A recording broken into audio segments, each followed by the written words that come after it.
এটা অট্টালিকাৰ শিখৰত এটা জুপুৰিৰ দস্তাবেজ। বৰ বৰ হৰফেৰে সুউচ্চ অট্টালিকাটোৰ ওপৰত জিলিকি আছে এটা জুপুৰি। ইয়াত এটা জুপুৰি আছিল। আপোনাৰ চিন্তা আৰু আৱেগক এক নতুন দিশ দিব এই প্ৰতিবেদনে। এই বিশেষ ব্যক্তিজনে শিৱসাগৰৰ বৰগাঁৱৰ এই ব্যক্তিজন হৈছে নৱশ্যাম মেছ। ONGCৰ অৱসৰপ্ৰাপ্ত কৰ্মচাৰী নৱশ্যাম মেছে অতি ব্যতিক্ৰমী কামেৰে বুজাই দিছে জীৱনত সফলতাৰ ভেটি আচলতে কি, সাৰ্থকতা আচলতে থাকে ক'ত, এটা বৃহৎ অট্টালিকাৰ ভেটি কিদৰে হ'ব পাৰে এটা জুপুৰি। তাৰেই উত্তৰ নৱশ্যাম মেছৰ এই বিশেষ কামত। এইটোতে দেউতা ঢুকাইছে। আমি সৰুৰ পৰা মই বহুত কষ্টত আচলতে কি লিখা পঢ়া কৰিলোঁ। আমি এটা টাইমত আমাৰ মা আছিলে, মায়ে বহুত কষ্ট কৰি আমাক ডাঙৰ কৰিলে, বহুত কষ্ট। সেইটো আমি যিটো ধাৰ আমি 10 জন্মতো সুধিব নোৱাৰোঁ। এই ঠাইখিনিতেই যি ঠাইত এতিয়া থিয় হৈ আছে নৱশ্যাম মেছৰ এই 3-মহলীয়া অট্টালিকাটো, ইয়াতেই এটা সময়ত আছিল এটা ভগা জুপুৰি, য'ত অন্তহীন দুখ কষ্টেৰে মাতৃ পদুমী মেছে ডাঙৰ কৰিছিল 6টাকৈ সন্তানক। আৰ্থিক অনাটন, দুখ দুৰ্দশাই জুৰুলা কৰা পিতৃহাৰা সন্তানকেইটিক প্ৰতিপালনত মাতৃৰ কষ্ট ত্যাগৰ স্মৃতি আজিও সজীৱ এওঁৰ মনত। সৰু কথা এটা কৈছোঁ মই যিদিনা কলেজৰ ফ্ৰেছাৰ্ছ আছিলে, সেইদিনাখন গধূলি মই লিটিকাই বামুণৰ ৰোলটো লৈছোঁ কলেজত, আৰু সেইদিনা গধূলি আহি পেলাই লৰালৰিকে মাক ক'লোঁ যে মা এই কি আছে ধৰক খাবলৈ। তেতিয়া মায়ে এটা শব্দ কৰিলে বোলে তাতে ভীমকল 3টা আছে। আমিতো এতিয়া 6টা আছোঁ ভাই ককা ইয়াত, 3টা ভীমকল, তাৰমানে গাই প্ৰতি 1.5কে। তাৰমানে আমি 6টা 1.5কে খালোঁ, কিন্তু মা সেইদিনা কি হ'ল লঘু নাথাকিলে। নিশ্চয় জীৱনৰ বাটত মানুহ হোৱাৰ যাত্ৰাত মাতৃৰ সেই কষ্ট আৰু ত্যাগৰ প্ৰতিদানেই যেন এওঁ দিবলৈ বিচাৰিছে এইদৰে।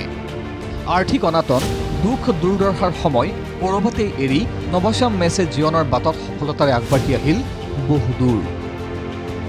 প্ৰাপ্তিৰ এই স্থানত উপনীত হোৱাৰ পাছতো এওঁ পাহৰি যোৱা নাই এৰি অহা সময়ৰ সেই কথা, সেই জুপুৰিটোৰ কথা, মাতৃৰ সেই অৱদানৰ কথা, যাৰে প্ৰতিচ্ছবি এতিয়া এয়া জিলিকি আছে অট্টালিকাটোৰ ভিতৰে বাহিৰে। শিখৰত লিখি ৰখা হৈছে আত্মমন্থন যেন বাক্য, ইয়াত এটা জুপুৰি আছিল। প্ৰতিটো কোঠাতেই পুৱা গধূলি মাতৃ পদুমী মেছৰ প্ৰতিচ্ছবি পূজা কৰি জ্বলোৱা হয় ধূপ চাকি। মাৰ যিখিনি ত্যাগ সেইখিনি আমি পাহৰিব বিচৰা নাই। সেইকাৰণে মাক সদায় আমি প্ৰথম স্থান দিওঁ, বোপাই সদায় প্ৰথম স্থান দিওঁ, আৰু তেওঁলোকৰ স্মৃতিত যাতে এই বস্তুবিলাক থাকে। মই সকলো তেওঁৰ নামতে দিছোঁ, দোকানখনো পদুমী এণ্টাৰপ্ৰাইজ দিছোঁ। মই ইয়াত এই প্ৰথম সোমাই যাওঁতে ঘৰটো তেওঁৰ নামতে উৎসৰ্গা কৰা আছে। গতিকে তেনেকৈ কৰি আমি মানে এই হেৰিটো ৰাখিছোঁ। আধুনিকতাৰ নামত কেৱল প্ৰদৰ্শনকামিতা বস্তুবাদিতাৰে নৱশ্যাম মেছৰ এই কাম হৈ উঠক আদৰ্শ প্ৰেৰণাৰ উৎস। বহুতে লাজ কৰে। মই দেখিছোঁ আমাৰ লগৰ বহুত আছে, এসময়ত আমাৰ লগৰে আছিলে, কিন্তু এতিয়া বহুত কোটিপতি বুলি ক'ব লাগিব, কোটিপতি। কিন্তু তেখেতসকলে এই আগৰ কথাবিলাক ক'বলৈ লাজ কৰে। দেউতাক যদি কাৰ্পেণ্টাৰ আছিলে ক'বলৈ লাজ কৰে, দেউতাক হাজিৰা কৰা মানুহ আছিলে ক'বলৈ লাজ কৰে। মই কিন্তু সেইটো নহয়।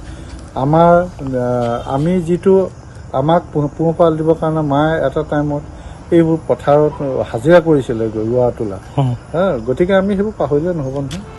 জীৱনৰ সফলতাৰ বাটত মানুহ হোৱাৰ প্ৰকৃত মূল্য দেখুৱাই এওঁ যি নিদৰ্শন দাঙি ধৰিছে সেয়া পাথেয় শৰীৰক প্ৰতিজনৰ বাবেই। পিতৃ মাতৃক লৈ প্ৰতিগৰাকী সন্তানেই যত্নৱান শৰীৰক নৱশ্যাম মেছৰ সপোনৰ দৰেই। সকলোকে মানে হাতযোৰ কৰি কৈছোঁ, তেখেতসকলে যাতে মাক দেউতাকক শ্ৰদ্ধা কৰি, বিশেষকৈ যিসকলে এতিয়াও মাক দেউতাকক বৃদ্ধাশ্ৰমত থৈছে তেওঁবিলাকে যাতে ঘূৰাই আনে। মুধৰ খুঁটাটো ছিগাই হওক, সেই এনেই বহি থাকিব, কিন্তু ভেলু আছে। মুধৰ খুঁটাটো নহ'লে গোটেই ঘৰটোৱে লৰে। নাজিৰাৰ পৰা অংশুমান দত্তৰ ৰিপৰ্ট, ND24।